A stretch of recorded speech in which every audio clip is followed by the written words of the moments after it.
Hey, what's up, people? We got an interesting matchup here for you today. It's going to be Zerg versus Zerg. You know, the last time it was Zerg versus Zerg in a 2v2, and I thought maybe we could do Zerg versus Zerg for a little bit of variety.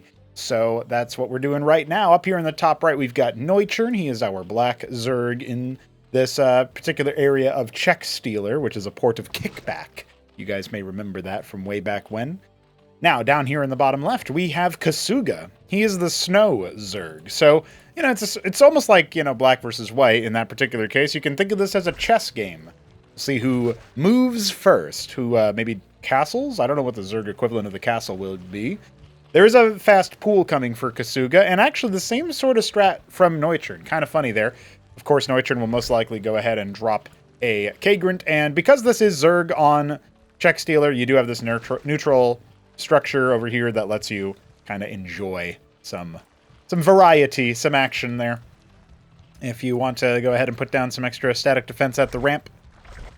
I should also use this opportunity to announce that the Tribunal stage, an all-new stage of Acropolis, has been announced for Acropolis number 3. It will officially kick off in the very first moments of the next month. It'll be May 3rd, when we kick things off on that particular tournament. That phase of the tournament is a single elimination playoff style bracket, best of 5. Top 2 players qualify, skipping the gauntlet stage. And then, of course, the next week, the gauntlet stage will begin. And so we'll have signups for that opening up within the next week. But signups for the Tribunal stage are already open. It is an open tournament. Anybody can walk into that particular phase, and I will seed you accordingly. So expect to play some best of 5s. Depending on our signups, we might have the opening round be best of 3, so don't be surprised if you see that later. But after the first round, all matches will be best of 5, and depending on signups, maybe all matches will be best of 5 anyway. All right, announcement time over. We got Zetracors heading to the bottom right for Noiturne. Kasuga just worker scouting. He's going to end up going for a fast Ovileth. He's actually going for a Kagrant drop, but I don't know if this will be notable. Like, I don't think Noiturne will actually see this coming. And now we've got more Kagrants coming there. It looks like 1 Larvosk and 1 Circuth, if I had to try to see into the future. Noiturne's positioning on his Kagrants is a little weird. You'd think this one would be a Larvosk and that would be a Circuth, but for some reason he's reversed them. I'm not sure that he spotted the Ovileth with that Zethacor either, and we do have anti-surface defenses coming, but, you know, Kasuga might have to fight this off with just a single worker. Noiturne now realizing, oh, what's going on, dude? And his own defense force here with Quasilisks is going to make short work of Kasuga's Droleth scout. So there goes. The Kagrant drop is on the way. Just so you know, you don't need to land on the Kagra, which is our term for creep. You can land it anywhere and it will start spreading the Kagra around. So it's interesting we have a Spraith coming relatively early here for Noiturne. Feels like maybe unnecessary to do that so fast, so early. But he does still have a worker advantage over Kasuga, so, you know, that's fine. And he does also have a couple of Rillarocors. You know, you would make Rillarocors as great anti-drop because, oh, this is kind of cute. He's actually proxying it as a Circuith, and I guess he's going to shut down the ability to take the space without, you know, for free. Maybe not, though, because I feel like the range on the Circuith here isn't spectacular. It's only going to hit the Droleth here. It takes 3 hits for it to kill the Droleth, therefore I'm pretty sure the Droleth will be able to put down the hatch. So only if Noiturne goes there without enough money to actually expand, and it looks like he's actually going to take the upper base first. If that had been a Larvosk, I would have been so much more happy, but it does look like 2 Droleths are on the way in this Ovileth, so the follow-up drop is going to be a bit more significant. I was going to say that you make Rillarocors, Broodspawn are really good with their Ensnare passive, which will be changed pretty soon, actually. And that will be an option as of right now in the current meta of things for this to be interesting, for it to drop and, you know, be anti-drop in that way. You imagine you try to drop somewhere and then, you know, your units end up getting ensnared. It's not the easiest way to do things, so. Definitely a lot of Ovileth-related play happening over here. This, interestingly enough, there is a Droleth here, 2 Droleths here, but also a lot of Quas. So what's he going to do with this situation now that he's unloading on location? Kind of giving up the game if he's not too careful there. 5 Quas and a Droleth on the way, and the second little caravan that's being added. Okay, he's going to start proxying forward with more Kagrants. I suppose he'll just make a lot of Circuiths. Kasuga, for his, to his credit, is going for a Ski-Backed. Both players expanding at similar times. Kasuga thinking about what else he wants to do. He's going to go for a Zorka's Shroud. Oh no, he's discovered before he can actually turn any of these into circuits. Now he does have another drop coming in, so this position isn't entirely forfeit, but it does feel like this is going to be a little bit too little too late. He does get his worker back, which is pretty big. Burrowing it is not a bad shout.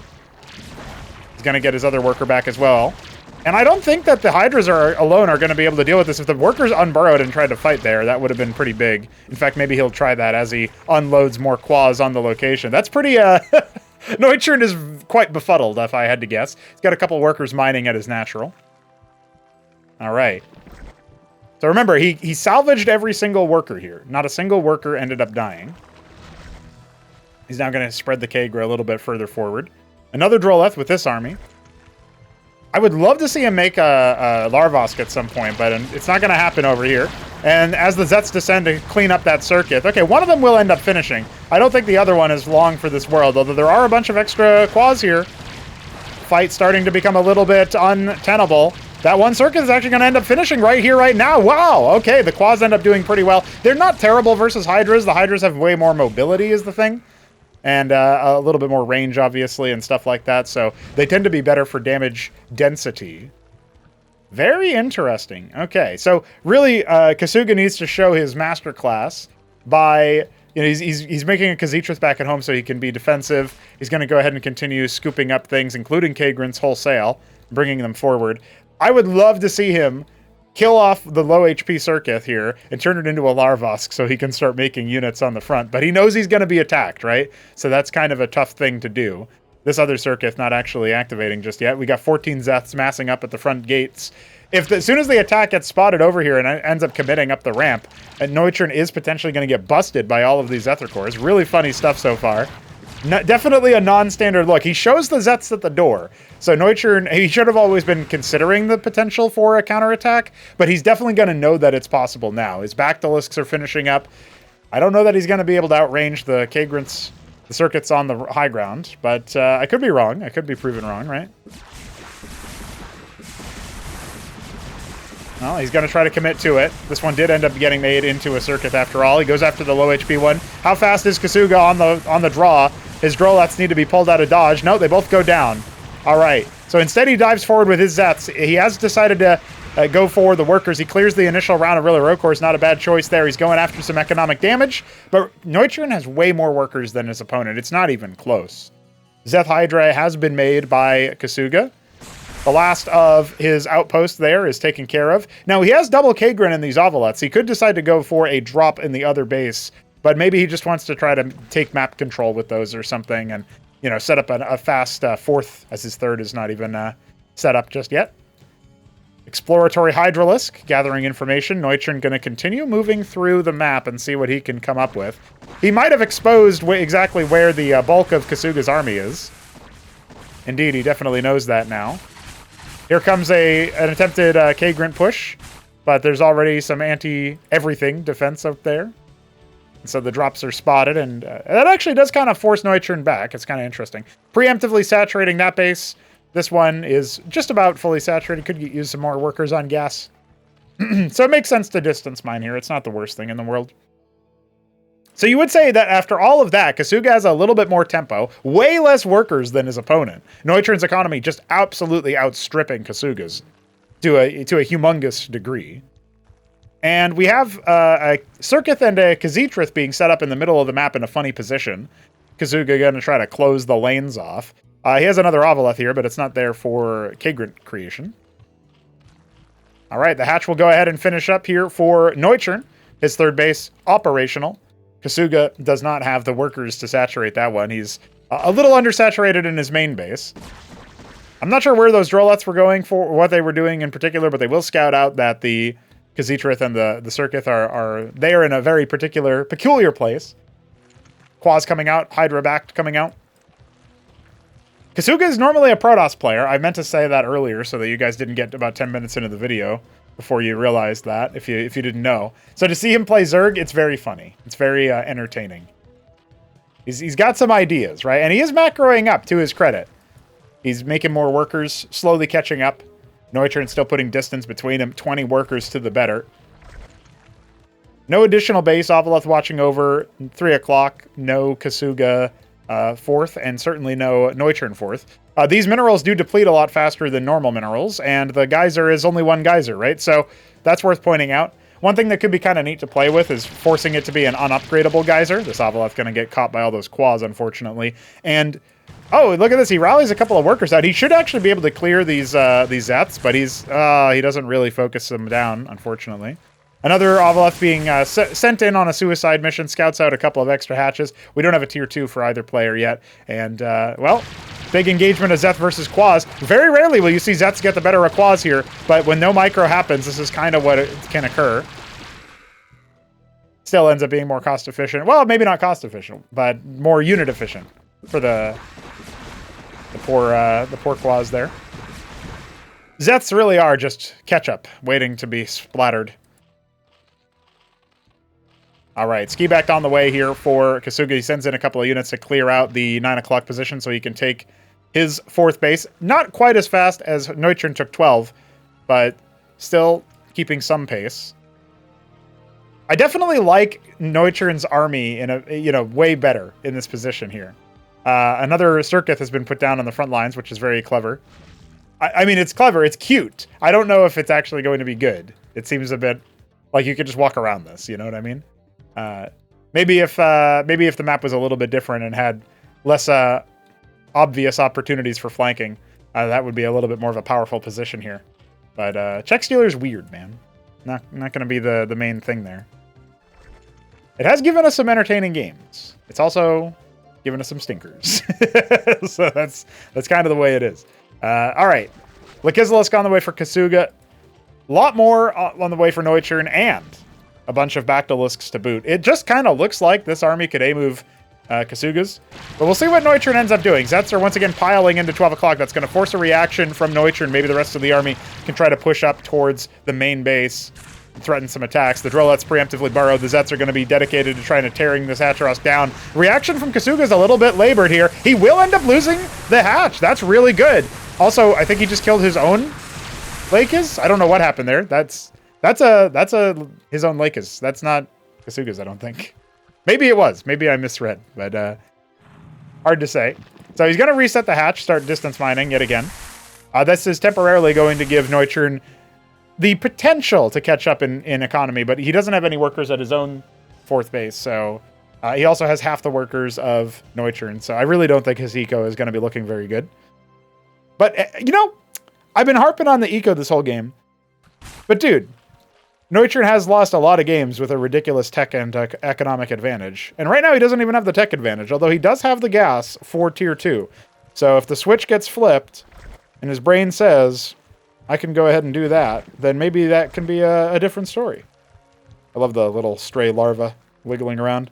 They are dumb. They can end up flying off the handle and going off Kagra and dying. So definitely something you want to watch out for, because if you don't, well, that could have been a worker. And that worker could have been 1,000 minerals in a long game. Tier 2 on the way now for Noiturne, and it looks like he's thinking about pushing into the enemy base. He doesn't have any detection with his army, so those Lakes are going to be money, especially next to the Khaz'it. Good ensnares coming out, though. And yeah, that's just going to shred the front line. The Bactylisk's coming in from the top rope. This is a lot harder for Kasuga to deal with, and he did end up hemorrhaging a lot of his Lakes. Targeting onto that South Circuit, not going to be killing the structure all the way through. No targeting was sent to the Khaz'it at all. A very vulnerable target there. But the Bactyls weren't really with the front line, so that was kind of a weird split situation. All right, we've got multiple Spraiths coming up here. Interesting choice. I guess he's got the Lakes for anti-Zeth and the Spraiths are for anything else. We got a lot of Vorvs coming for Kasuga. His army still seems like it'll be pretty useful. 5 Gorgor cores being made. A couple are already out and kind of patrolling around the map. No 5th base just yet. Oh, he's actually got a whole bunch of them down here in the bottom right. So Kasuga's going to go up to 15 Gorgs and presumably go for a flyby. Iral Iris complete. The Vorv attack is going to be a little bit different compared to the Zeth attack, but it's still going to be countered by the Lakes, more or less. You can see him going after them. The DPS just not quite there. He kills 2 out of the 3 Lakes, so that will force some kind of reinforcement from Noiturne, but it wasn't as successful as maybe Kasuga wanted it to be.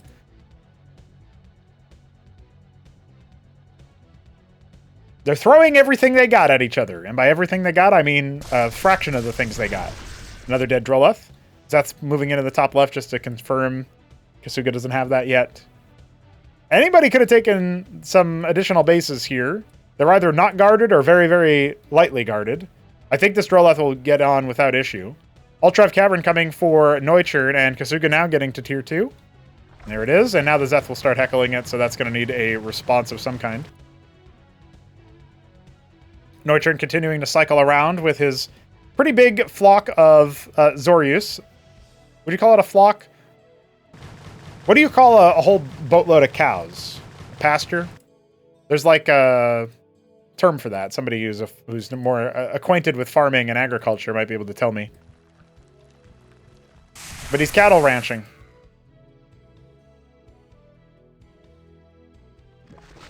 Lyrilisks have made it to the field.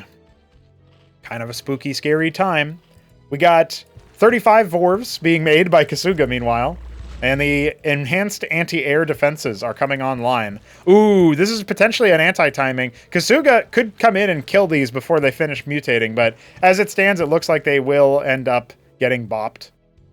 Tier 2 hatches for Kasuga. What else do we want to see from this position? He's got a very big ground army. In fact, both players do.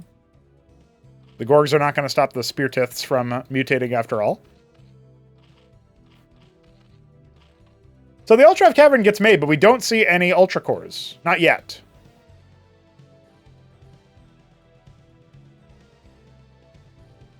Now the Ovileths are here to allow the Bactylisks to range down those Lakes. Makes a lot of sense. Detect those bad puppies. And then you let the Lyrilisks run in after the fact. It could be a massacre here in favor of Noiturne. Everything's been stamping up, right? Everything's been launching towards a conclusion here.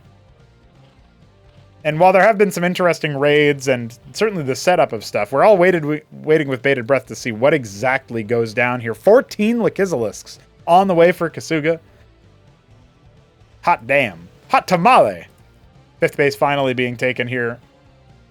And now here comes the attack. He reveals the Lakes. They have not moved, and they have not been reinforced. His Bactylisks are kind of getting caught, though. There's nothing to peel the Vorvs off of them.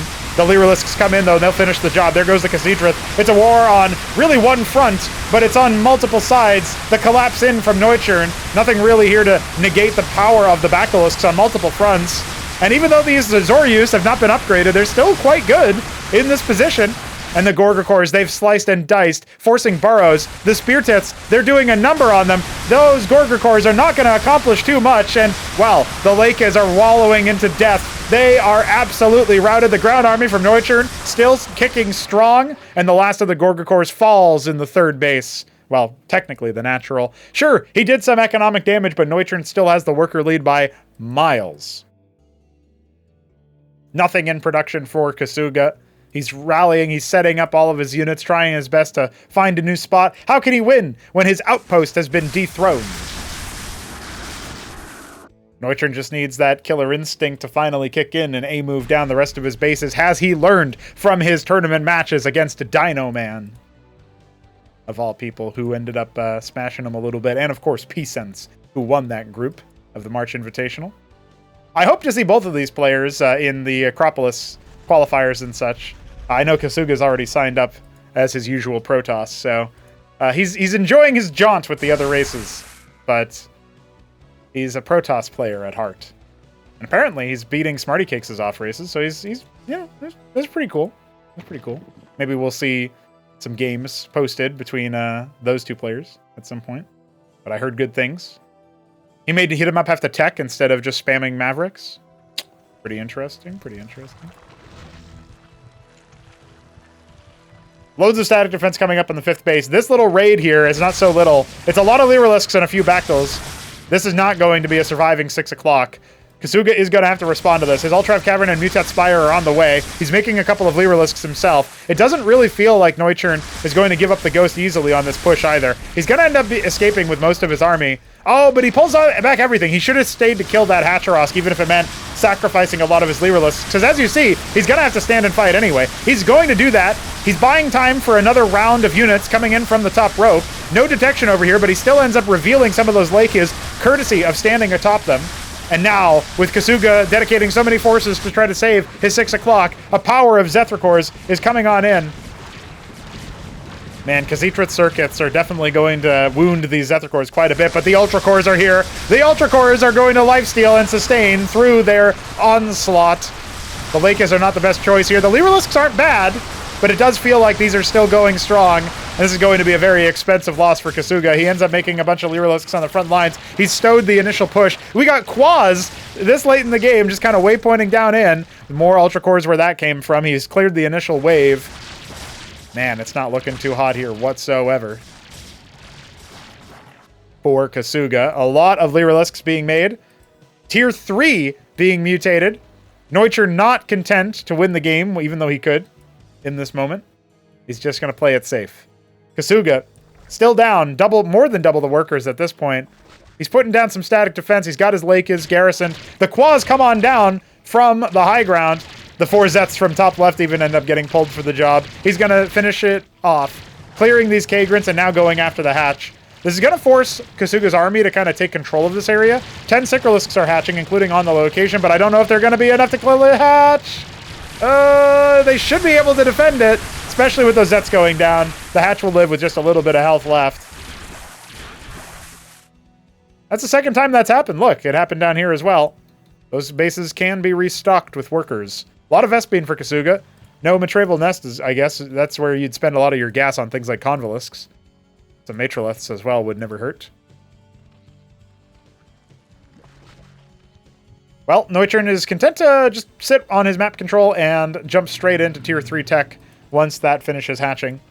He's trying to make this a podcast. You can ask Luciferius if it's a podcast. He will leave a comment. That's his new thing now. He declares whether or not there's a Cosmonarchy podcast in the middle of this. What would you say if this was a podcast? I would talk about like things that I'm thinking about changing for Zerg. I do think it would be good to try to address role overlaps with things like Lyrilisк, Protathalor, Kagralisk. There's some thoughts there. Obviously, the Gorgor Core and the Zarkavor Core have come under fire for being a little bit too similar, and that was always maybe a thing, but the fact that they're now Tier 2 instead of Tier 3 means the Zarkavor Core becomes a little bit more of a potential contention. It's like, hey, dude, you could do a little bit more with that, right? So these are some things that I'll probably be taking a look at. And we'll see if we can get a lot of those big changes done ASAP so that people can pre-release test them, vet them, and that can all be ahead of the tournament that takes place. Because once we start Acropolis 3, doesn't matter which phase it is. The only thing that gets changed are bug fixes, right? And even then, I probably won't change bug fixes that impacted matches, right? If it's like a game that very clearly would have been different. Like imagine somebody Sovroleth spawn camped with Rither cores and that was not bug fixed, like, but they won the game because of it. Well, yeah, I probably wouldn't be allowed ethically to change that bug since now tournament matches would be invalid, like results would potentially be invalidated, right? Or the match would have to be replayed or something. And so that's just not something that you can do. So you got a version freeze. I think that's the right thing to do. We do have a bunch of Ultra Cores, Quaz, etc. coming out here for Noiturne. He is going to be going up against a bunch of Sikralisks now, but the Ultra Cores feel like they're a little bit too powerful to be brought down by this kind of army, right? You're talking about Sikralisks that are, what is that? Yeah, not the greatest in terms of armor pen, right? And even then it's 2x5, so it's double reduced by armor. So they will be dealing 2x3 damage to the Ultra Cores. Sure, they splash, but the Ultra Cores themselves don't get splashed by such a small radius. So they'd probably be pretty good at clearing out Rither cores. They'd be marginally good at dealing with like Quaz and Lyrilisks and that sort of thing. So this is going to be the site of the 6th base for Kasuga. He's very much behind this base over here, which I don't know if it got burrowed or what. Something happened over here, but he's reset it now. So Noiturne's been mining from that base for a little bit now, I think. Or no, I guess he just started. That's interesting. Maybe he rallied a bunch of workers there and they just looked like they were burrowed. Tedkera cores have been achieved. Oxal Cesians producing the mutated version of the Zerg units directly from the larva instead of having to make the base unit, the Convolisk, and then mutate it into a Tedkera core. These units will, every time they attack, spawn Rillilisks, which are like flying broodlings. Terrifying, I know. So I feel like overall, one of the things that I'm definitely looking forward to seeing out of these two players is, can they just grow in terms of what their weak points are? I think it's safe to say Noiturne could have won this game like 10 minutes ago, and then again 8 minutes ago, and then again 5 minutes ago. He just doesn't win games on time. And that means that sometimes he doesn't win games at all that he should. And so he's going to show off his tier 3. Kasuga is going to question that. And now the Rillalusks are just going to kill that Hachirosk off. Every time they attack, they reset their energy. So this is an opportunity for them to say, yeah, as soon as tier 3 is achieved, Kasuga says GG's, and he's going to go ahead and give us the screenshot fodder, waypointing it in, you know, like, this is a wild screenshot right here. But definitely a big move there. The engagement on multiple fronts, there's just way too much that he's got. And probably Kasuga is also maybe a bit confused, like, wait, why didn't you just defeat me earlier? So Noiturne calls GG, and that is the end of our match. Winning it because of his ridiculous macro, but, you know, 10 minutes late because of the way that he is. So hopefully he's able to continue enjoying the game while improving that particular, you know, killer instinct. On Kasuga's side, I don't know how seriously he's taking playing off races, but I loved the fact that he was willing to go for some zany plays, because they will put your opponent slightly off kilter. They don't know what to expect if you yourself don't know what to expect. How can they study you when you don't even know what you will do? That being said, definitely want to see what Kasuga's up to on his main race, so hopefully we'll get to cast some of his Protoss. I'm sure that we'll cast some of his Protoss in the Tribunal stage, because that's coming up, and he is Protoss in that. So thanks for watching. More Cosmonarchy tomorrow. GG, subscribe, stay tuned, and donate on Coffee if you want to help support the project. We will be back with more Cosmonarchy very soon. Peace.